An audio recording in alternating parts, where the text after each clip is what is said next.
että melonnassa, joen virtauksessa ja velonnassa ja runoudessa on paljon samaa. Meillä on semmoista niin kuin eteenpäin soljuvaa juttua, johon joutuu keskittymään, mutta niistä voisi niin kuin myös aika lepposastikin nauttia. Se on mun mielestä hyvä silta näiden kahden asian välissä. Joo.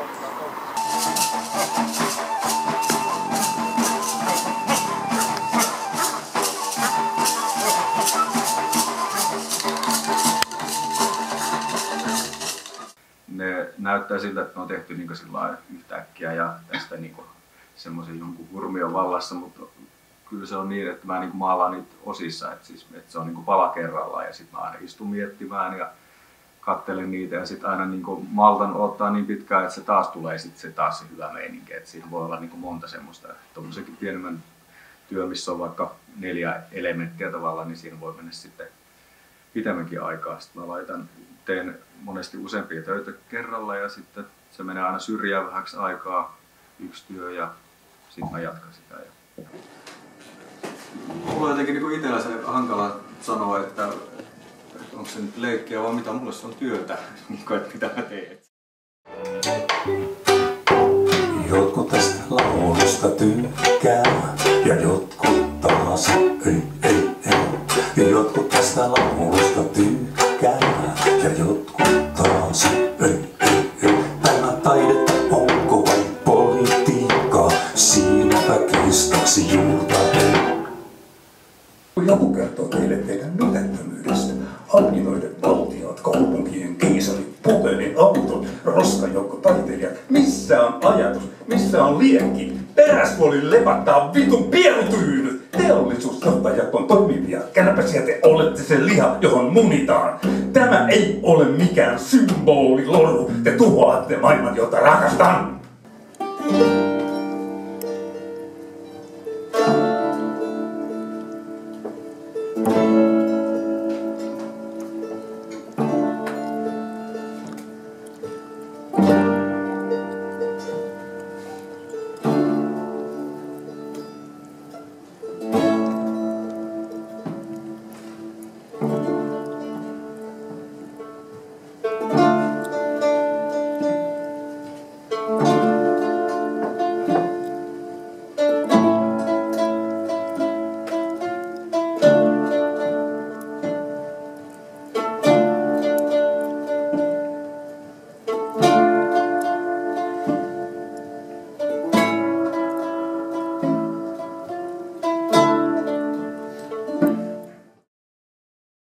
Tämä hautausmaa-teema on mulle sen takiakin rakas, että se on mulle niin sellainen miljoo, missä mä tykkään olla, missä mä tykkään mietiskellä ja olla rauhassa ja hiljaisuudessa.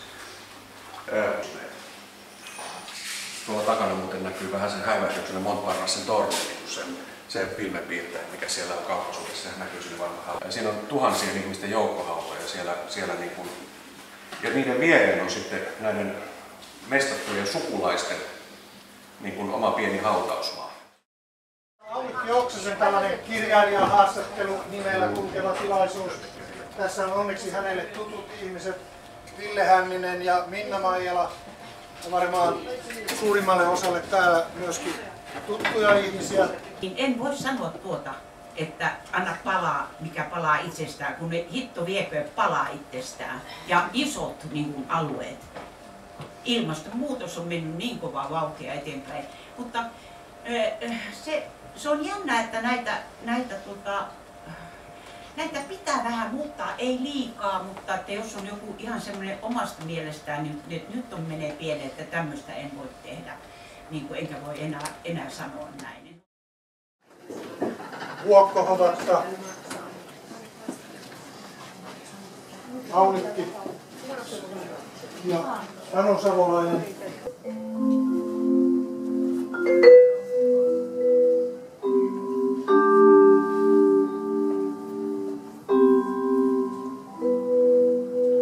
Puut lentävät kuin kurjet,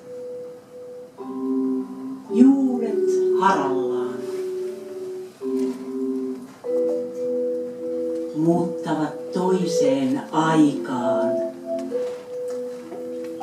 erämaihin, uniin, hämärään iltaan, jossa äiti kerää sinisiä luuta. Ruhtinas istuu dyyneillä ja syöttää hiekkaa maailman viimeiselle kultasirkulle. Sen höyhenistä tulee hieno pölyhuiska. Vaan kun yö synkkä yllättää ja pelko hämmentää, niin virta välkähtää, ei hou, niin virta välkähtää.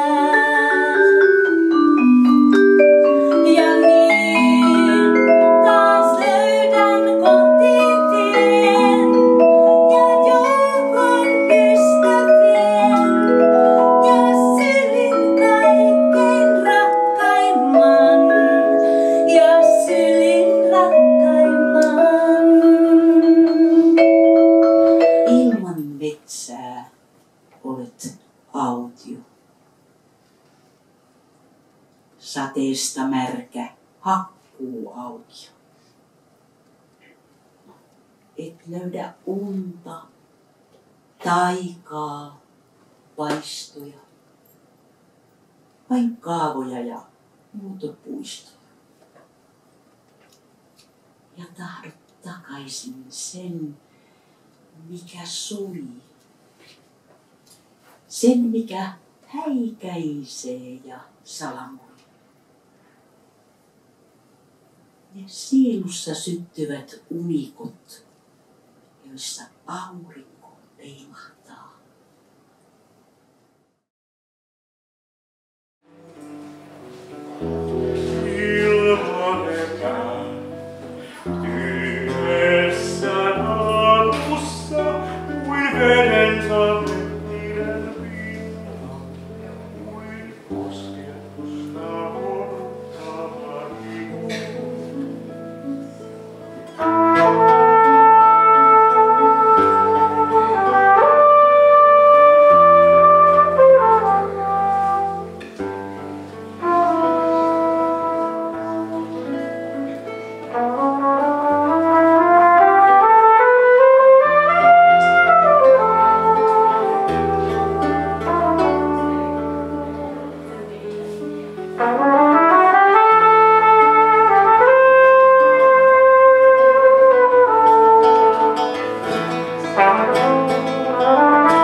Voisitko hyillä kuin kevään ymmärtävä koskee,